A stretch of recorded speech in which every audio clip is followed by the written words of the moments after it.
La paix soit donnée de la part de Dieu notre Père par Jésus-Christ, le ressuscité du troisième jour. Nous voulons parler d'un sujet, mes bien-aimés dans le Seigneur, que je trouve très important, que vraiment chaque disciple, chaque enfant du Seigneur doit véritablement connaître.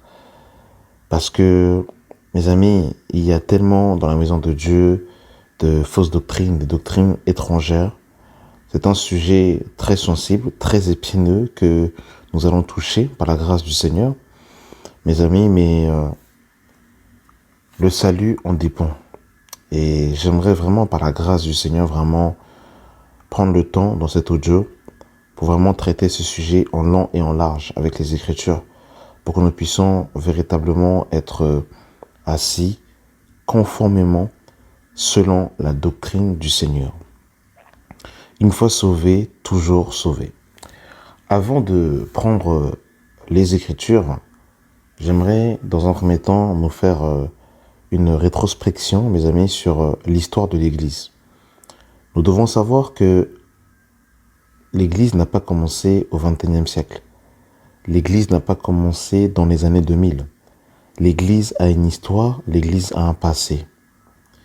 Et la plupart des doctrines que nous avons embrassées, que nous pratiquons, dans lesquelles nous y mettons beaucoup de fougue, beaucoup de zèle, ne sont ni plus ni moins des doctrines étrangères introduites au cours de l'Église, mes amis, qui a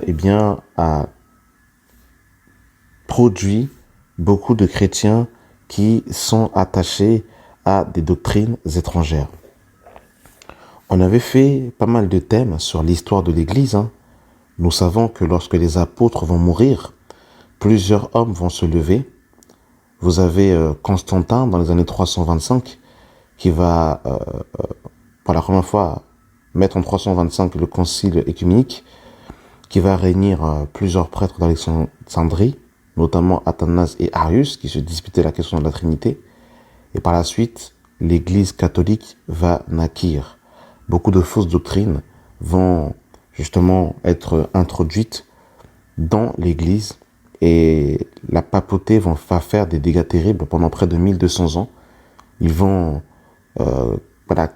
capturer l'Écriture et la Bible était devenue une exclusivité catholique pendant près de 1200 ans.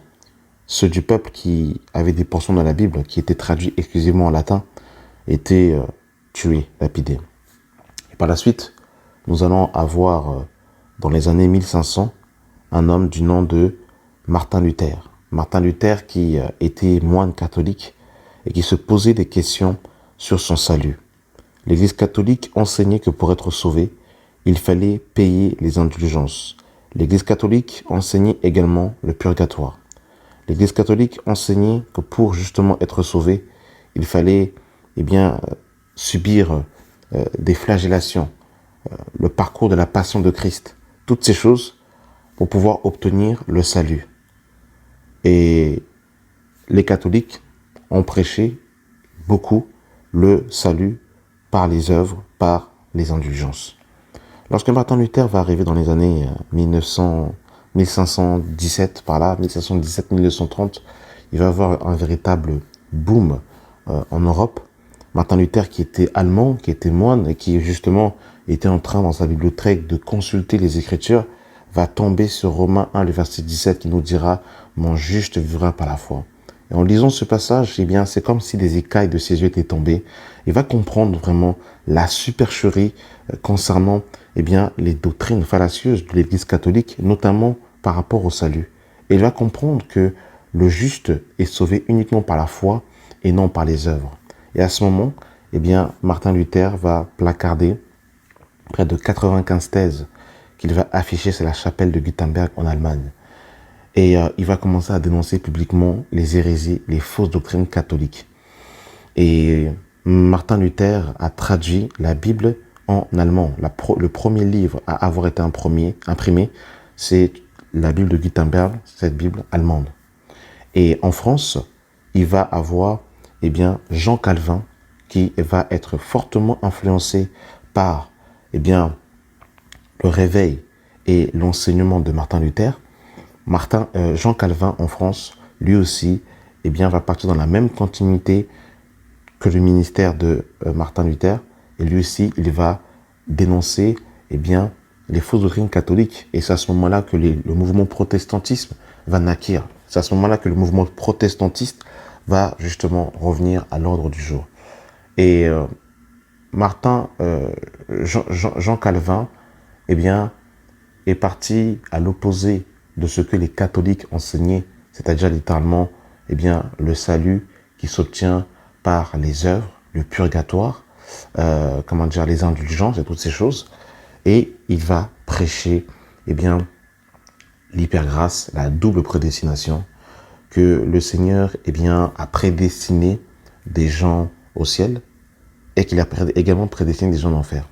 Et il disait que tout n'était que grâce et que l'homme n'avait rien à faire parce qu'il n'y a rien de bon en lui et que c'est Dieu qui forme en nous le vouloir et le faire et que, voilà, eh bien, tout vient de Dieu et que l'homme ne peut rien faire de bon de lui-même.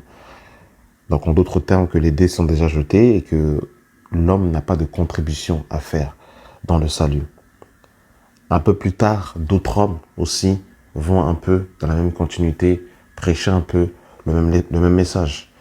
Il y a par exemple les témoins de Jéhovah qui enseignent par exemple que l'enfer n'est pas un lieu physique, mais que c'est une image, que l'enfer n'est pas éternel. Il y a les adventistes qui annoncent aussi, qui enseignent que l'âme n'est pas éternelle, mais que l'âme, des impies est dissous et effacée. Pareillement aussi, les témoins de Jéhovah disent aussi un peu la même chose. Et voilà, de fil en aiguille, il va aussi avoir par la suite, un peu plus tard, eh bien, Mario Lilo Branham, donc Branham qui va enseigner la semence du serpent, en disant que le serpent a eu un rapport sexuel avec Ève, que Caïn est le fils du serpent, donc du diable, et que Abel est le fils de Adam. Donc la double prédestination, qu'il y en a qui sont prédestinés au ciel et d'autres prédestinés en enfer. Alors aujourd'hui, le sujet, c'est pas tellement directement la prédestination, bien que ça y touche un peu. On va plutôt parler du salut. Est-ce que le salut peut se perdre? J'ai voulu aussi vous faire cette rétrospection par rapport à l'histoire de l'Église, parce qu'il est vrai que beaucoup de chrétiens ignorent ces réalités, beaucoup de chrétiens ignorent ces doctrines qui sont enseignées. Et effectivement, on arrive aujourd'hui au XXIe siècle, il y a des doctrines qui sont préétablies pendant des années, pendant des siècles, dans lesquelles en fait on ne fait que répéter ce qu'on a appris sans savoir connaître l'origine des choses. Alors, le salut, est-ce que le salut peut-il se perdre? Est-ce que le salut peut-il se perdre? Alors je dirais que dans le salut, il y a deux parts. Il y a la part de Dieu et il y a la part de l'homme.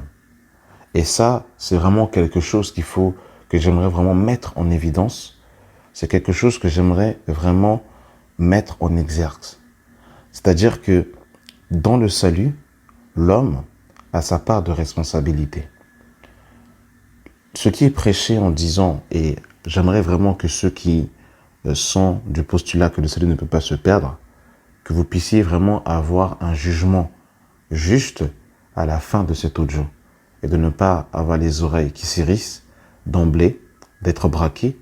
Mais si on a l'amour de la vérité, eh bien, vraiment, je pense que nous serons d'accord sur ce qui va être dit. Dans le salut, mes bien-aimés, il y a la part de Dieu et il y a la part de l'homme. C'est-à-dire que le Père éternel a envoyé son Fils, Jésus-Christ, pour qu'il meure à la croix, pour le pardon de nos péchés, pour notre justification, afin que par sa mort et sa résurrection, que nous soyons enfants d'adoption. Que le sang de Jésus nous a pardonnés, nous a purifiés et nous rend plus blancs que neige. Que le Père Céleste, que le Fils nous a présentés devant le Père Céleste et que par sa mort et sa résurrection, nous avons la vie éternelle et nous sommes déclarés saints, justes et irrépréhensibles par le sang de Jésus-Christ. Ça, c'est la part du Seigneur. Le Seigneur, en mourant à la croix, eh bien, nous a mis dans sa main. Il nous a gardés dans sa main. Le Seigneur, quand il nous a sauvés, il nous a mis en lui. On le verra par la suite. Là, je suis en train de brosser, on lira les versets par la suite. Non seulement il nous a mis dans sa main, mais il nous a également mis en lui. Le Seigneur, l'œuvre qui commencera en nous, il l'amènera à la perfection. Tout ça, c'est le travail du Seigneur. Tout ça, c'est la part de Dieu. Mais toutes ces réalités spirituelles sont conditionnées par notre obéissance. Toutes ces réalités spirituelles sont conditionnées par la docilité de notre cœur. Toutes ces réalités spirituelles sont conditionnées par notre persévérance. Si on exclut l'obéissance, si on exclut, eh bien, la mise en pratique de la parole, toutes les réalités spirituelles que la Bible nous dit concernant le salut ne peuvent pas s'accomplir. Alors on va prendre déjà quelques passages qui sont utilisés par beaucoup de personnes pour justifier le fait que nous ne pouvons pas perdre le salut parce que nous sommes dans la main du Seigneur. Donc on va commencer par le premier passage qui se situe dans le livre de Jean chapitre 10. Dans le livre de Jean chapitre 10, le verset 27, il est écrit « Mes brebis entendent ma voix, je les connais et elles me suivent. Je leur donne la vie éternelle et elles ne périront jamais et personne ne les ravira de ma main. Mon Père, qui me les a donnés, et qui est plus grand que tous, et personne ne peut les ravir de la main de mon Père. Moi et le Père, nous sommes un. » Nous disons Amen à cette écriture. Mais, vous savez, et c'est ça le danger, malheureusement, c'est d'établir une doctrine sur un seul verset, tout en auscultant les versets qui sont en perspective et qui sont à côté, qui sont autour. Alors, dans ce passage, Jésus nous dit, « Mes brebis entendent ma voix, je les connais et elles me suivent. Je leur donne la vie éternelle et elles ne périront jamais et personne ne les ravira de ma main. » Amen. Gloire à Dieu. Gloire à Dieu. Mon Père qui me les a donnés est plus grand que tous et personne ne peut les ravir de la main de mon Père. Amen. Lorsque nous sommes la brebis du Seigneur, nous sommes dans la main du Seigneur et personne ne peut nous ravir de la main de Dieu. Amen. Mais vous allez voir que tout ce que le Seigneur dit est toujours sous condition. Et on va lire un passage où vous allez voir que tout est sous condition. Le problème n'est pas au niveau de Dieu. Le problème n'est pas au niveau du Seigneur. Le Seigneur, il est fidèle dans sa parole. Le Seigneur, il est fidèle dans les promesses qu'il nous a dites. Jésus n'est pas mort à la croix pour nous retirer le salut. Jésus est mort à la croix pour que nous puissions être sauvés. Le problème n'est pas Dieu. Le problème vient de nous. Et c'est pour ça que je disais, tout est sous condition. On va lire Apocalypse chapitre 1, le verset 10. Écoutez attentivement, mes bien-aimés. « Je fus ravi en esprit au jour du Seigneur. Et j'entendis derrière moi une voix forte comme le son d'une trompette qui disait « Je suis l'alpha et l'oméga, le premier et le dernier. Ce que tu vois, écris-le dans un livre et envoie aux 7 églises, à Éphèse, à Smyrne, à Pergame, à Thyatire, à Sardes, à Philadelphie et à Laodicée. » Je me retournai pour connaître quelle était la voix qui me parlait. Et après m'être retourné, je vis 7 chandeliers d'or et au milieu 7 chandeliers. Quelqu'un qui ressemblait au Fils de l'homme, vêtu d'une longue robe et ayant une ceinture d'or sur la poitrine. Sa tête et ses cheveux étaient blancs comme de la laine blanche, comme de la neige. Ses yeux étaient comme une flamme de feu. Ses pieds étaient semblables à de l'airain ardente, comme s'il eût été embrasé dans une fournaise. Et sa voix était comme le bruit des grands eaux. Verset 16, de sa bouche sortait, il avait dans sa main, écoutez, il avait dans sa main droite 7 étoiles. De sa bouche sortait une épée aiguë et 2 tranchants, et son visage était comme le soleil lorsqu'il brille dans sa force. Donc le verset 16, on nous dit, il avait dans sa main droite 7 étoiles. Les 7 étoiles, ici, représentent les 7 chandeliers dont il est question dans le livre de l'Apocalypse, les 7 églises. Et ça, on va le voir dans le livre de Apocalypse chapitre 2, le verset 1. Écrit à l'ange de l'église d'Éphèse. Voici ce que dit celui qui tient les 7 étoiles dans sa main droite. Les 7 étoiles dans sa main droite. Celui qui marche au milieu des 7 chandeliers d'or.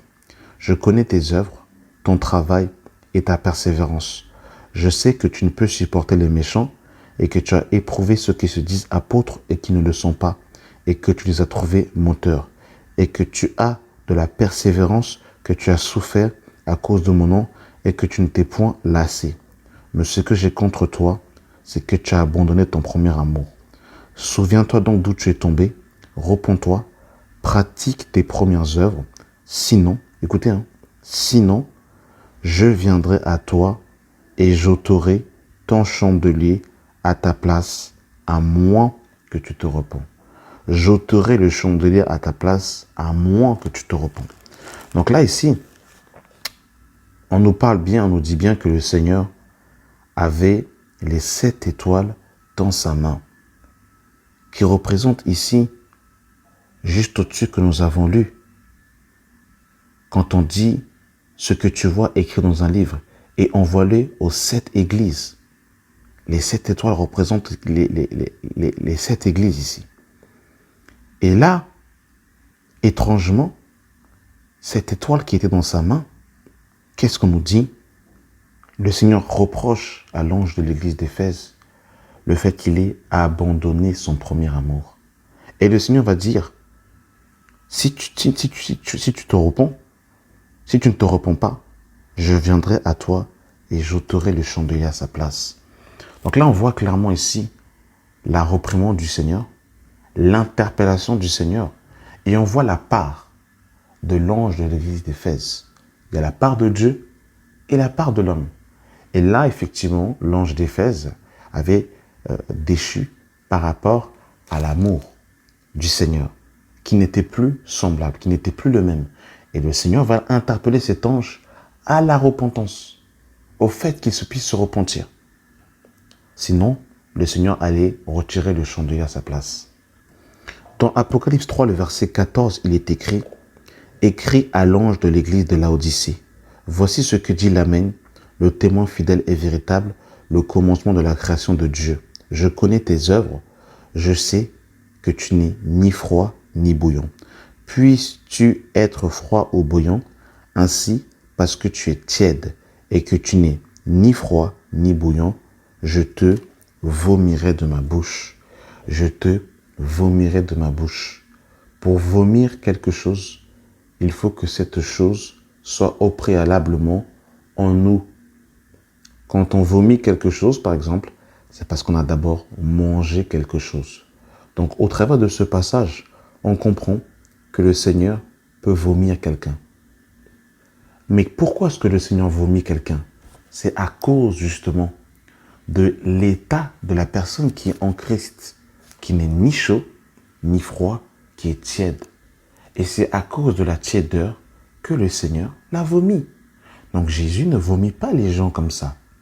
Jésus ne lâche pas les brebis qui sont dans sa main. Par contre, dans le passage de Jean 10, la personne qui peut faire sortir, qui peut sortir de la main, eh bien c'est la personne elle-même. C'est la personne elle-même qui peut sortir de la main du Seigneur. La personne elle-même, elle peut sortir de la main du Seigneur. Et là, on le voit dans ce passage, que l'on peut être vomi par le Seigneur. Si on n'est ni chaud ni froid, si on est inconstant dans ses voies, on peut être vomi par le Seigneur. Et ça, c'est très intéressant de ce que l'on voit ici. Donc on voit qu'effectivement, il y a la part de l'homme dans le salut. Et le problème de beaucoup de messages qui sont prêchés, c'est que l'accent est mis exclusivement sur Dieu et que l'homme est totalement dédouané de ses responsabilités. Or que l'homme a un travail à faire dans le salut. Il a sa part de responsabilité. Et là, on va prendre les épîtres pour voir qu'est-ce que les apôtres ont dit. Dans le livre de Actes 24, le verset 14, il est écrit « Je t'avoue bien que je sers le Dieu de mes pères, selon la voie qu'il appelle une secte, croyant tout ce qui est écrit dans la loi et dans les prophètes, et ayant en Dieu cette espérance, comme ils l'ont eux-mêmes, qu'il y aura une résurrection des justes et des injustes. Écoutez le verset 16. C'est pourquoi je m'efforce. C'est pourquoi je m'efforce d'avoir constamment une conscience sans reproche devant Dieu et devant les hommes. C'est pourquoi je m'efforce d'avoir constamment une conscience sans reproche devant Dieu et devant les hommes. Là, c'est Paul qui parle. Il dit « je m'efforce ». Donc, Paul avait aussi sa part de responsabilité. C'est faux de dire que l'homme n'a rien à faire et que c'est Dieu qui fait tout. C'est faux. L'homme doit être dans l'obéissance. L'homme doit obéir. L'homme doit se discipliner. Oui, le Seigneur a tout accompli à la croix. Amen, gloire à Dieu. Mais l'homme est aussi participant au salut. Et de dire que l'homme n'a rien à faire par rapport au salut et qu'il n'a à croiser les bras, c'est faux. L'homme est pleinement acteur. De la même manière que lorsque Dieu va placer Adam avant la chute, Dieu n'a pas créé l'homme pour qu'il soit oisif. Dieu va placer Adam dans le jardin pour qu'il puisse le garder et le cultiver. Adam était pleinement participant à l'œuvre de la création. Lorsque le Seigneur a achevé la création, l'homme était pleinement acteur. Il n'était pas spectateur. Dieu n'a jamais créé l'homme pour que l'homme soit uniquement spectateur, mais qu'il soit pleinement acteur. Dieu va dire, nous sommes ouvriers avec Dieu. Nous sommes ouvriers avec Dieu. Vous êtes le champ de Dieu. Lorsque Paul dit ça dans 1 Corinthiens 3, nous sommes ouvriers avec Dieu. Donc l'homme travaille en collaboration avec le Seigneur. Et le problème dans le salut, dans le message qui dit que l'homme ne peut pas perdre son salut, c'est parce qu'on exclut la part de l'homme et qu'on met uniquement la responsabilité au Seigneur. Ce qui est totalement faux. Totalement faux. Regardez ici. Je m'efforce d'avoir constamment une conscience pure. Je m'efforce. Donc si Paul s'efforce, c'est qu'il avait une part de responsabilité à le faire. Une part de responsabilité à faire dans la conscience. Et regardez par rapport à la conscience. Si Paul dit « je m'efforce de garder une bonne conscience », ça veut dire qu'on peut, si on ne s'efforce pas, on peut perdre cette conscience-là. Et Paul va en parler. Dans 1 Timothée 1, le verset 18, il est écrit « Le commandement que je t'adresse, Timothée, mon enfant, sont les prophéties faites précédemment à ton sujet, c'est que d'après elles, tu combattes le bon combat en gardant la foi et une bonne conscience. Et une bonne conscience. Et regardez, cette conscience, quelques-uns l'ont perdue. Cette conscience, quelques-uns l'ont perdue et ils ont fait naufrage par rapport à la foi. De ce nombre sont Hyménée et Alexandre que j'ai livrés à Satan afin qu'il apprenne à ne pas blasphémer. Mais c'est clair. Donc on peut perdre la bonne conscience. Paul va dire, je m'efforce de garder cette conscience devant Dieu et devant les hommes. Donc Paul marchait d'une certaine manière. Paul s'efforçait. Et Pierre va parler justement de s'efforcer. Donc il y a une responsabilité de l'homme. Dans le livre de 2 Pierre chapitre 1, regardez ce que Pierre pourra dire. 2 Pierre chapitre 1, verset 3. Comme sa divine puissance nous a donné tout ce qui contribue à la vie et à la piété au moyen de la connaissance de celui qui nous a appelés par sa propre gloire et par sa vertu, lequel nous assure de sa part les plus grandes et les plus précieuses promesses, afin que par elles, nous devenons participants de la nature divine. Écoutez, en fuyant la corruption. En fuyant la corruption. Mais qui doit faire la corruption? Mais c'est nous qui devons faire la correction. Ce n'est pas à Dieu de fuir la corruption pour nous. C'est à nous de le faire en tant que disciples. C'est à nous de fuir la corruption. En fuyant la corruption qui existe dans le monde par la convoitise. Regardez, le verset 5. À cause de cela même, faites tous vos efforts. À cause de cela, faites tous vos efforts pour joindre à la foi la vertu, à la vertu la science, à la science la tempérance, à la tempérance la patience, à la patience la piété, à la piété l'amour fraternel, à l'amour fraternel la charité, car si ces choses sont en vous, et ils sont avec abondance, elles ne vous laisseront pas oisifs ni stériles pour la connaissance de notre Seigneur Jésus-Christ. Mais celui en qui ces choses ne sont pas, et aveugle. Il ne va point de loin, et il a mis en oubli la purification de ses anciens péchés. Écoutez, c'est pourquoi, frères, appliquez-vous d'autant plus à affermir votre vocation et votre élection. Donc, ça, c'est la part de nous, c'est la part du chrétien, de s'efforcer, comme Pierre pourra le dire ici, efforcez-vous d'ajouter. À cause de cela même, faites tous vos efforts. Donc on voit la responsabilité, la part de l'homme dans le salut. La part de l'homme dans le salut. C'est clair. Oui, le Seigneur est mort à la croix pour nous sauver. Amen, gloire à Dieu. Mais l'homme a sa part de responsabilité. Paul dira, je m'efforce de garder cette bonne conscience devant Dieu et devant les hommes. Et Paul va dire à Timothée de garder cette conscience parce que quelques-uns l'ont perdu. Donc on voit que si on ne veille pas, on peut perdre cette conscience. Il faut joindre à la fois, mes amis, tout ce que nous avons dit. Donc l'homme a sa responsabilité dans le salut, clairement. Et c'est vraiment une doctrine de l'enfer de prêcher que l'homme n'a pas sa part de responsabilité. Et justement, étant donné que l'homme a sa part de responsabilité, si l'homme, dans sa part de responsabilité, ne met pas en œuvre, oui, il peut perdre le salut.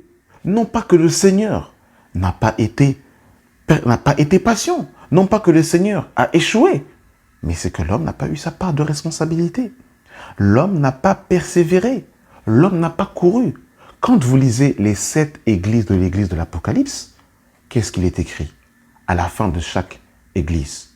À celui qui vaincra, à celui qui vaincra, à celui qui vaincra, à celui qui vaincra, à celui qui vaincra, à celui qui vaincra, à celui qui vaincra. À 7 reprises, nous avons cette expression qui revient à celui qui vaincra. Mais c'est à nous de vaincre.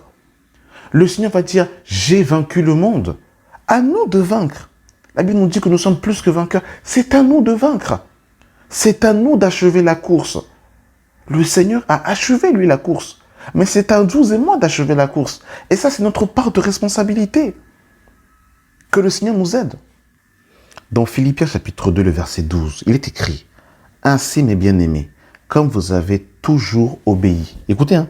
« Ainsi, mes bien-aimés, comme vous avez toujours obéi, l'obéissance, comme vous avez toujours obéi, travaillez à votre salut avec crainte et tremblement. » Travaillez à votre salut avec crainte et tremblement, non seulement en ma présence, mais encore bien plus maintenant que je suis absent. Car c'est Dieu qui produit en vous le vouloir et le faire selon son bon plaisir. Et là, il ne faut pas confondre les choses quand on dit que c'est Dieu qui produit en nous le vouloir et le faire. Mais mes bien-aimés dans le Seigneur. L'ange Gabriel ne va jamais descendre dans notre chambre pour qu'on puisse jeûner. Le Seigneur va disposer des temps, des moments, des circonstances, mais pour qu'on puisse jeûner. Mais on doit se disposer à jeûner. Le Seigneur ne va jamais nous imposer le jeûne. Le Seigneur ne va jamais nous imposer la vie de prière. Quand la Bible dit « prier sans cesse », mais c'est à nous de se faire violence. Comme il est écrit dans Matthieu chapitre 11, « Depuis le temps de Jean le Baptiste, le royaume des cieux est forcé, et ce sont les violents qui s'en emparent. » Ça veut dire que si on ne se fait pas violence, dans la vérité, on ne peut pas, mes amis, vaincre. Il faut se faire violence. Donc il y a une discipline à avoir en tant que disciple du Seigneur. Le chrétien est discipliné, le chrétien est un homme discipliné. S'il n'y a pas cette discipline, eh bien mes amis, là c'est clair. Mais bien aimés, comme vous avez toujours obéi, travaillez à votre salut avec crainte et tremblement. Crainte et tremblement. Oui, Dieu nous a donné le salut, mais on doit conserver ce salut. On doit le garder jusqu'au bout, jalousement, parce que le diable va tout faire pour nous sortir. Et ce qui est quand même impressionnant, c'est que les chrétiens pensent que le diable est déjà lié pendant 1000 ans et que le diable n'existe pas. Et même lorsque le diable va être lié pendant le millénium, les hommes qui seront dans le règne de 1000 ans, qui auront leurs corps normaux, continueront aussi à faire des erreurs, continueront encore à faire le mal. Donc on voit qu'il faut marcher d'une certaine manière, s'efforcer, comme il est si bien écrit. Paul nous dit dans Romains 8, à partir du verset 22, « Or nous savons que jusqu'à ce jour, la création tout entière soupire et souffre les douleurs de l'enfantement. Et ce n'est pas elle seulement, mais nous aussi, qui avons les prémices de l'Esprit. Nous aussi, nous soupirons en nous-mêmes, en attendant l'adoption, la rédemption de notre corps. Car c'est en espérance que nous sommes sauvés. Nous sommes sauvés aujourd'hui en espérance. C'est-à-dire que tant que nous n'avons pas revêtu le corps incorruptible, tant que la couronne n'est pas déposée sur nos têtes, nous devons persévérer jusqu'au bout, mes amis. Nous devons persévérer jusqu'au bout. Et ça, c'est clair, que sans la persévérance, il n'y a rien. La Bible dira que par votre persévérance, vous sauverez vos âmes. C'est clair. Regardez, Romains 5, le verset 1. Étant donc justifiés par la foi, nous avons la paix avec Dieu par notre Seigneur Jésus-Christ, à qui nous devons d'avoir eu par la foi accès à cette grâce dans lequel nous demeurons fermes. Écoutez, dans lequel nous demeurons fermes. Et nous nous glorifions dans l'espérance de la gloire de Dieu. Bien plus, nous nous glorifions même des afflictions, sachant que l'affliction produit la persévérance, la victoire dans l'épreuve, et cette victoire, l'espérance. Donc on voit, mes amis, on nous dit, sachant que l'affliction produit la persévérance, la victoire dans l'épreuve, et cette victoire, l'espérance. Donc on voit que sans la persévérance, il n'y a pas de victoire. Il n'y a pas de victoire. Donc pour avoir la victoire, il faut la persévérance. Dans le livre de Colossiens chapitre 1, le verset 21, il est écrit « Et vous qui étiez autrefois étrangers et ennemis par vos pensées et par vos mauvaises œuvres, il nous a maintenant réconciliés par sa mort dans le corps de sa chair, pour nous faire paraître devant lui saints, irréprochables et sans reproche. » Écoutez, si du moins, vous demeurez fondés et inébranlables dans la foi. Vous avez vu le conditionnel. Si du moins vous demeurez fondés et inébranlables dans la foi. Écoutez, sans vous détourner de l'espérance de l'évangile que vous avez entendu et qui a été prêché à toute la création sous le ciel. Si du moins vous demeurez fondés et inébranlables dans la foi, sans vous détourner de l'espérance de l'évangile que vous avez entendu. C'est clair. Si du moins vous demeurez fondés sans vous détourner. Donc on peut se détourner, c'est clair. C'est clair. À un moment donné, il faut enlever les lunettes dénominationnelles et lire les Écritures dans toute leur globalité et dans toute leur entièreté. Quand on approche les Écritures avec des lunettes dénominationnelles, eh bien, en fait, on verra uniquement que ce que l'on veut voir.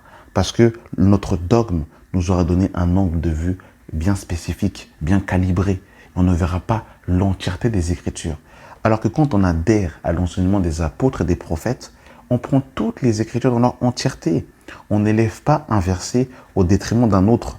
Chaque verset a son poids, a sa vérité, a sa lumière. On prend toute la Bible dans son entièreté et ensuite on ressort la pensée globale, mes amis. Regardez, Philippiens 3, le verset 4. Moi cependant, j'aurais sujet de mettre ma confiance en la chair. Si quelqu'un croit pouvoir se confier en la chair, je le puis davantage. Moi, circoncis le 8e jour, de la race d'Israël, de la tribu de Benjamin, hébreu, né d'hébreu, quant à la loi, pharisien, quant aux zèles, persécuteur de l'Église, irréprochable à l'égard de la justice de la loi. Mais ces choses qui étaient pour moi des gains, je les ai regardées comme une perte à cause de Christ. Et même, je regarde toutes ces choses comme une perte à cause de l'excellence de la connaissance de Jésus-Christ, mon Seigneur, pour lequel j'ai renoncé à tout. Et je les regarde, je regarde comme de la boue afin de gagner Christ. Verset 9. Et d'être retrouvé en lui, non avec ma justice, celle qui vient de la loi, mais avec celle qui s'obtient par la foi en Jésus-Christ, la justice qui vient de Dieu. Par la foi, afin de connaître Christ et la puissance de la résurrection et la communion à ses souffrances, en devenant conforme à lui-même en sa mort, pour parvenir à la résurrection, si je le puis. si je le puis, à la résurrection d'entre les morts. Si je le puis. On voit en fait que tout ça est conditionné par une marche claire. Tout ça est conditionné par l'obéissance. Tout ça est conditionné par la persévérance. Tout ça est conditionné par la docilité de cœur. Et on le voit dans 1 Corinthiens 9. Paul est clair. Il va dire ceci dans 1 Corinthiens 9, le verset 24. Ne savez-vous pas que ceux qui courent dans le stade courent tous, mais qu'un seul remporte le prix? Courez de manière à le remporter. Tous ceux qui combattent s'imposent toute espèce d'abstinence, et ils le font pour obtenir une couronne corruptible. Mais nous le faisons pour une couronne incorruptible. Moi donc, je cours, non comme à l'aventure. Je frappe, non comme battant l'air. Je traite durement mon corps, je le tiens assujetti de peur d'être moi-même rejeté après avoir prêché aux autres. Mais c'est clair. C'est clair. Donc Paul était conscient que s'il ne s'efforçait pas d'être discipliné, il pouvait être rejeté. Et le problème de beaucoup de chrétiens, c'est la discipline dans leur vie chrétienne avec le Seigneur. C'est la discipline qu'il n'y a pas malheureusement. Qu'est-ce que Paul va dire dans 1 Timothée 4 2 Timothée 4, à partir du verset 6.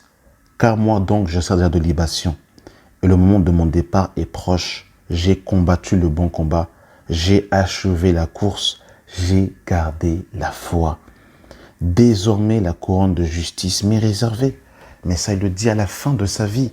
Et tout ça était conditionné par quoi? Il a combattu le bon combat, il a achevé la course, il a gardé la foi. Et tout ça est conditionné pour justement avoir la couronne incorruptible. Donc la couronne incorruptible lui est réservée parce qu'il a combattu le bon combat, il a achevé la course, il a gardé la foi. Il a gardé la foi. C'est ce que la Bible dit clairement, mes amis. C'est ce que la doctrine enseigne. Jean dira dans 2 Jean, chapitre 1, le verset 8, « Prenez garde à vous-même, afin que nous ne perdions point le fruit de notre travail, mais que nous recevons une pleine récompense. Prenez garde à vous-même, afin que nous ne perdions point le fruit de notre travail, mais que nous recevons une pleine récompense. » Donc c'est clair et net que si on ne veille pas, on peut perdre le fruit de notre travail. C'est clair et net. Et dans le livre de l'Apocalypse, on va voir des passages qui vont dans la même continuité que cela. Apocalypse 3, le verset 4. « Cependant tu as à Sardre quelques hommes qui n'ont pas souillé leurs vêtements. Ils marcheront avec moi en vêtements blancs parce qu'ils sont dignes. » Verset 5. « Celui qui vaincra sera revêtu ainsi de blanc, de vêtements blancs. Je n'effacerai point son nom du livre de vie et je confesserai son nom devant mon Père et devant ses anges. » C'est clair. Celui qui vaincra, donc la persévérance, celui qui arrive au bout, sera revêtu ainsi de vêtements blancs. Je n'effacerai point son nom du livre de vie. Donc vous avez vu, c'est clair. C'est clair. C'est clair et net. Apocalypse 3, le verset 10.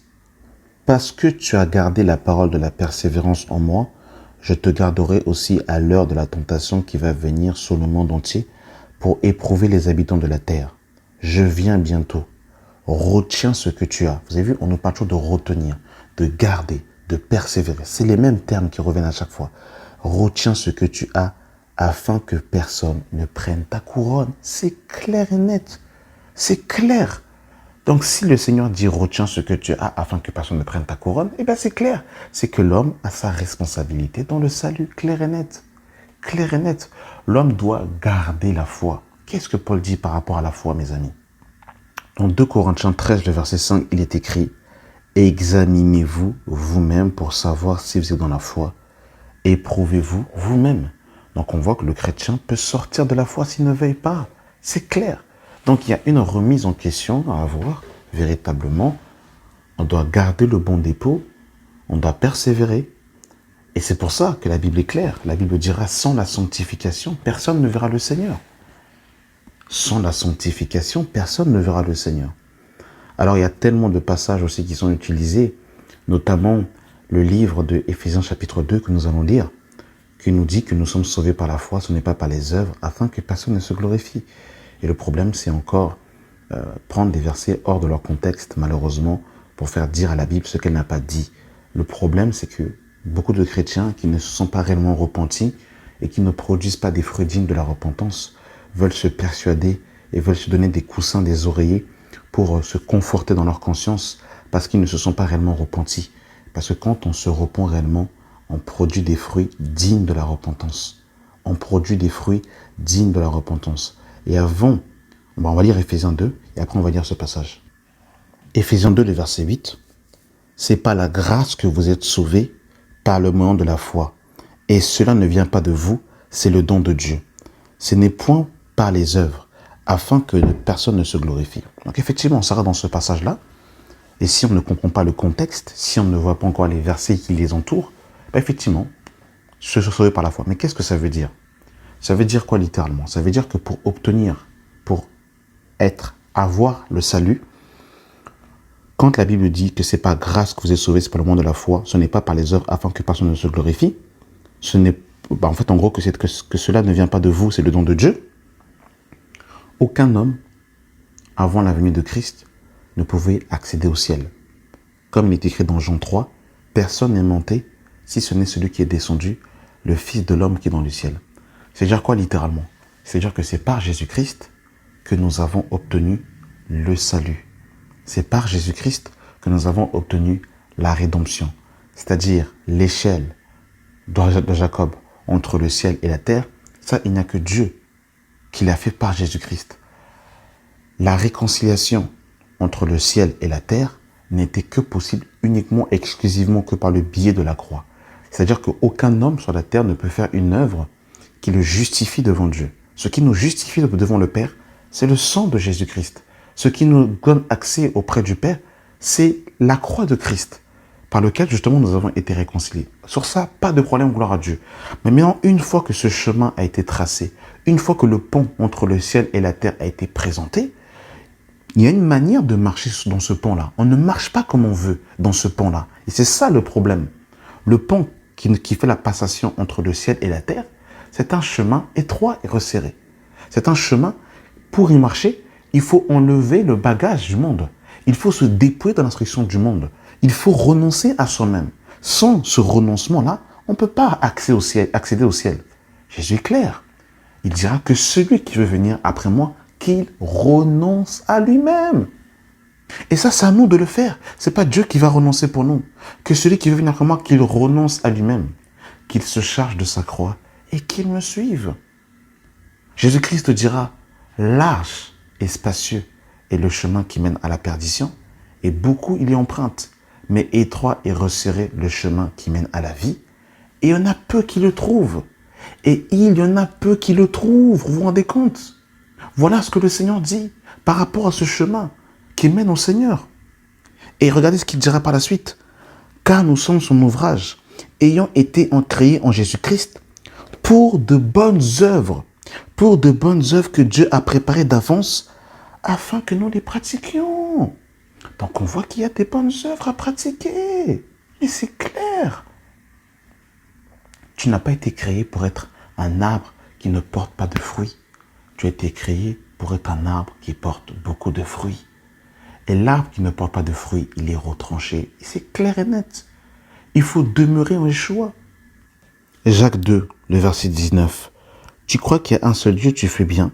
Les démons le croient aussi et ils tremblent. Tu veux savoir, ô homme vain, que la foi sans les œuvres est inutile. Abraham, notre père, ne fut-il pas justifié par les œuvres lorsqu'il offrit son fils Isaac sur l'autel? Tu vois que la foi agissait avec les œuvres et que par les œuvres, la foi fut rendue parfaite. Ainsi s'accomplit ce qui est écrit. Abraham crut à Dieu et cela lui fut imputé à justice. Et il fut appelé ami de Dieu. Vous voyez que l'homme est justifié par la foi et non par la foi seulement. Rahab, la prostituée, ne fut-elle pas également justifiée par les œuvres lorsqu'elle reçut les messagers et qu'elle les fit partir par un autre chemin? Comme le corps sans l'âme est morte, de même la foi sans les œuvres est morte. Mes amis, la foi sans les œuvres, ça n'existe pas. La foi sans les œuvres, ça n'existe pas. La foi a un langage chez les œuvres. Si nous disons que nous croyons au Seigneur Jésus-Christ, eh bien, il y a la religion pure. Qu'est-ce que Jacques dit dans Jacques 1, le verset 26? Si quelqu'un croit être religieux sans tenir sa langue en bride, mais en trompant son corps, la religion de cet homme est vaine. La religion sans pure et sans tache devant Dieu notre Père consiste à quoi? À visiter les œuvres, à visiter les orphelins et les veuves dans leurs afflictions et à se préserver des souillures du monde. Donc il y a bien des œuvres. Il y a une religion pure qui nous donne justement de faire des œuvres. Mais ces œuvres-là ne sont pas des œuvres pour être sauvés, mais ce sont la conséquence de notre salut justement qui vont produire ces œuvres-là. Mais de dire le salut sont les œuvres, c'est pas un langage biblique cela. Quand on est dans la foi en Jésus-Christ, on produit des œuvres, on produit du fruit, on n'est pas stérile et oisif. Vous voyez mes amis? Donc c'est clairement un message frauduleux. Maintenant, qu'est-ce que Paul parle dans Éphésiens chapitre 2? Regardez dans Romains 2, qu'est-ce que Paul dira? Romains 3 étant pour moi, Romains 3, à partir du verset 27. Où donc est le sujet de se glorifier? Il est exclu. Par quelle loi? Par la loi des œuvres? Non, mais par la loi de la foi. Car nous pensons que l'homme est justifié par la foi sans les œuvres de la loi. Oui, effectivement, il y a une distinction entre les œuvres de la loi et les œuvres de la foi. C'est que nous sommes sauvés par les œuvres de la loi. Je relis. Où donc est le sujet de se glorifier? Il est exclu. Par quelle loi? Par la loi des œuvres? Non, mais par la loi de la foi. Car nous pensons que l'homme est justifié par la foi sans les œuvres de la loi. C'est clair, mes amis. C'est clair. Les œuvres de la foi. La foi produit des œuvres. Comme nous l'avons vu avec Abraham et Rahab. Et que le corps sans l'âme est mort, ainsi la foi sans les œuvres est morte. Si quelqu'un dit qu'il croit au Seigneur, eh bien il va nous montrer ses œuvres. Il va nous montrer ses œuvres. Et qu'est-ce que Paul dit dans Thessaloniciens? Écoutez, 1 Thessaloniciens 1, le verset 9. Car on raconte un autre sujet. Quel accès nous avons eu auprès de vous et comment vous vous êtes convertis à Dieu. Écoutez, en abandonnant les idoles, pour servir le Dieu vivant et vrai et pour attendre des cieux son Fils qu'il a ressuscité des morts, Jésus qui nous délivre de la colère à venir. Mais c'est clair, mes amis, c'est clair comme de l'eau de roche, c'est clair, c'est fluide, c'est limpide, que quand on croit au Seigneur Jésus-Christ, on produit des fruits, on produit des œuvres de la repentance. Regardez, Matthieu 3, le verset 7. Mais voyant venir à son baptême beaucoup de pharisiens et de sadduciens, il leur dit, race de vipères, qui vous a appris à fuir la colère à venir? Produisez donc du fruit digne de la repentance et ne prétendez pas dire en vous-même, nous avons Abraham pour père. Mais c'est clair. Produisez donc du fruit digne de la repentance. Produisez donc du fruit digne de la repentance. Mais c'est clair. Croire en Jésus, c'est produire du fruit digne de la repentance. Mais c'est clair. Et regardez ce que Paul dira dans Romains 6, le verset 1. Que dirons-nous donc? Demeurons-nous dans le péché pour que la grâce abonde? Loin de là. Donc la grâce de Dieu ne nous enseigne pas à vivre dans le péché. Au contraire, mes bien-aimés dans le Seigneur, au contraire. Le verset 14 nous dit, car le péché n'aura point de pouvoir sur vous, puisque vous êtes non sous la loi, mais sous la grâce. Car le péché n'aura point de pouvoir sur vous. Donc la grâce de Dieu, le salut, ce n'est pas vivre dans le péché, mes amis, mais c'est vivre dans la délivrance par rapport au péché. Et ça, il faut que ce soit vraiment clair. Regardez Romains 6, à partir du verset, du verset 20. Car lorsque vous étiez esclaves du péché, vous étiez libres à l'égard de la justice. Quel fruit produisez-vous alors? Des fruits dont vous rougissez aujourd'hui, car la fin de ces choses, c'est la mort. Verset 22. Mais maintenant, étant affranchis du péché et devenus esclaves de Dieu, vous avez pour fruit la sainteté et pour fin, la vie éternelle. Mais c'est clair. Car le salaire du péché, c'est la mort. Mais le don gratuit de Dieu, c'est la vie éternelle en Jésus-Christ. C'est clair. Mais maintenant, étant affranchis du péché et devenus esclaves de Dieu, vous avez pour fruit la sainteté. Vous avez pour fruit la sainteté. C'est le fruit quand on est digne de la repentance. Mais c'est clair, mes amis. C'est clair. Que personne ne vous trompe, que personne ne vous séduise. Et regardez ce que Paul dira dans Éphésiens, chapitre 5. Il dira, devenez donc les imitateurs de Dieu. Devenez les imitateurs de Dieu, comme les enfants bien-aimés. Écoutez, et marchez dans la charité à l'exemple de Christ, qui nous a aimés et s'est livré lui-même à Dieu pour nous, comme une offrande et un sacrifice de bonne odeur. Écoutez, que l'impudicité, qu'aucune espèce d'impureté et que la cupidité ne soient même pas nommés parmi vous, ainsi qu'il convient à des saints, qu'on n'entende ni paroles déshonnêtes, ni propos insensés, ni plaisanteries, choses qui sont contraires à la bienséance, qu'on entende plutôt des actions de grâce, car sachez-le, qu'aucun impudique, ou impur, ou cupide, c'est-à-dire idolâtre, n'héritera le royaume de Christ et de Dieu. Que personne donc ne vous séduise à cause de ces choses. Que personne donc ne vous séduise par des vains discours. Que personne donc ne vous séduise par de vains discours. Le décor est planté, c'est clair. C'est clair que si je vis dans le péché et que je ne me repens pas, si je meurs comme ça, il n'y a pas de salut, c'est clair. Il faut que ce soit clair dans l'esprit des enfants de Dieu. Si tu es tombé, mon frère, ma soeur, tu te repens et tu pratiques la justice. Aussi simple que ça. Mais celui qui est tombé, qui vit dans le péché, il ne verra pas le ciel. Il faut pas se séduire en disant, mais je suis sauvé, prédestiné. Et les gens vivent dans le péché. On se moque de qui? En fait, on se moque de qui, mes amis? Je terminerai par le livre d'Hébreux. Hébreux chapitre 2, le verset 1. C'est pourquoi nous devons d'autant plus nous attacher aux choses que nous avons entendues, de peur que nous soyons éloignés loin d'elles. C'est pourquoi nous devons d'autant plus nous attacher aux choses que nous avons entendues, de peur que nous soyons éloignés loin d'elles. Donc forcément les paroles de l'espérance auxquelles nous devons nous attacher. Regardez, Hébreux 3, à partir du verset 12. Prenez garde, frères, que quelques-uns de vous n'aient un cœur mauvais et incrédule, au point de se détourner du Dieu vivant. Au point de se détourner du Dieu vivant. Mais exhortez-vous les uns les autres chaque jour, aussi longtemps qu'on peut dire aujourd'hui, afin qu'aucun de vous